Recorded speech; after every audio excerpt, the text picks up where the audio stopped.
সাইফুদ্দিন সিয়াম SP creation, এই ছেলেটা কত বড় বেয়াদব আমার কথাগুলি শুনলে আপনারা বুঝতে পারবেন। চূড়ান্ত পর্যায়ের বেয়াদব ছেলেটা। সে তার এক ফ্রেন্ডের বিয়ের মধ্যে ইনভাইটেড ছিল। সে যে কন্টেন্ট বানিয়েছে, যে বর আছে অর্থাৎ তার যে ফ্রেন্ড যে বিয়ে করতেছে, তাকে সে লিফলেটের মধ্যে কিছু আজে বাজে কথা লিখে সে তার ফ্রেন্ডকে গিফট করছে, এগুলি সে ভিডিও করছে। সেখানে লিখেছে হেলমেট ছাড়া গাড়ি চালানো যাবে না, তারপর লেখছে যে হর্ন বাজানো যাবে না, তারপর লেখছে যে গতিসীমা 40 কিলোমিটার। যাই হোক, এই যে কথাগুলি দ্বারা সে কি ইঙ্গিত করেছে, তোমরা যারা 18+ এবং যারা তোমরা ফেসবুক নিয়মিত ইউজ করো তোমরা নিশ্চয়ই জানো যে সে এই কথাগুলি দ্বারা কি ইঙ্গিত করেছে। তার বিরুদ্ধে অনেকে লেখালেখি করতেছে, বিষয়টা আমার কাছে ভালো লাগছে যে না, মানুষ খারাপ জিনিসের বিরোধিতা করে। একটা চূড়ান্ত কথা তোমাদেরকে বলে দেই, এসপি ক্রিয়েশনের প্রায় 2.5 মিলিয়ন প্লাস ফলোয়ার তোমরা যারা আছো, কোরআনের আয়াত অনুযায়ী সবগুলি জাহান্নামী। কোরআন থেকে দলিল নাও। আল্লাহ বলছেন ইন্নাল্লাযীনা ইউহিব্বুনা আন তাশিআল ফাহিশা ফিল্লাযীনা আমানু লাহুম আযাবুন আলীম। যারা ফাহিশা কাজকে যারা পছন্দ করে এবং যারা সাপোর্ট করে, তারা যারা ফলো করছে, ফিল্লাযীনা আমানু লাহুম আযাবুন আলীম, তাদের জন্য আল্লাহ পাক রেখেছে যন্ত্রণাদায়ক কঠিন শাস্তি, সবগুলি জাহান্নামী। এরপর আমি আরো দেখাই তার যে প্রোফাইল পিকচার।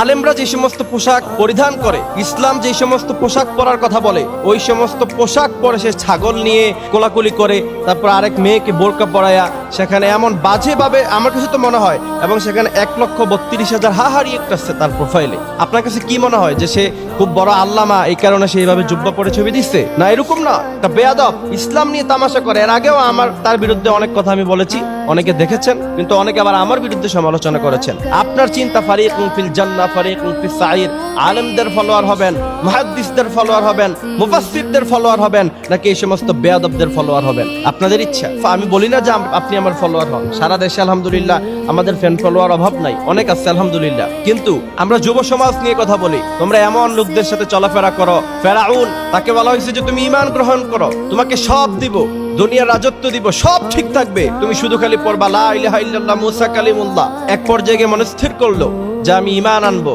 আমি কালিমা পড়বো। তার বন্ধুর কাছে গেল, হামানের কাছে। হামান বলল, বেটা এতদিন ধরে তোমার সাথে আমার সম্পর্ক, আমাকে না জিগে ডিসিশন নিবা?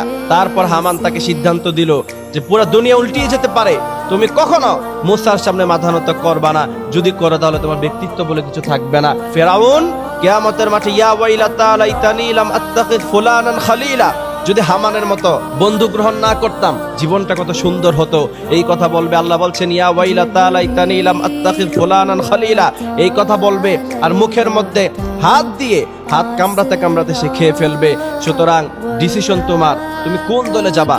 দল আছে দুইটা, ফারিকুন ফিল জান্নাহ ফারিকুন ফিস সাঈর। একটা দল জান্নাতি আর একটা দল জাহান্নামী। তুমি কি এসপি ক্রিয়েশনের পক্ষ নিবা, নাকি এর বিরোধিতা যারা করে তাদের পক্ষ নিবা? ডিসিশন তোমার কাছে আছে। আর যদি খারাপ বন্ধু গ্রহণ করো, তাহলে ফেরাউনের সাথে তোমার সাদৃশ্য হবে। ইয়া ওয়াইলাতা লাইতানি লাম আত্তাখিয ফুলানান খলিলা, তাদেরকে গ্রহণ না করতাম, যদি এসপি ক্রিয়েশনের ফলোয়ার না হতাম, যদি আজকে নায়ক নায়িকা সাকিব খান, তারপরে এই সমস্ত আজে বাজে লোকদের ফলোয়ার যদি আমরা না হতাম, জীবনটা সুন্দর হয়ে যেত। এমন ভাবে তোমরা আফসোস করতে থাকবা। এই সমস্ত অশ্লীলতা যারা করে তাদের সাথে আমাদের কোনো সম্পর্ক নাই, তাদেরকে আমরা প্রকাশ্যে দিবালোকে তাদেরকে আমরা বয়কট করব। আল্লাহ পাক আমাদেরকে এই কথাগুলি বোঝার মানার মতো তৌফিক দান করুক, আমিন।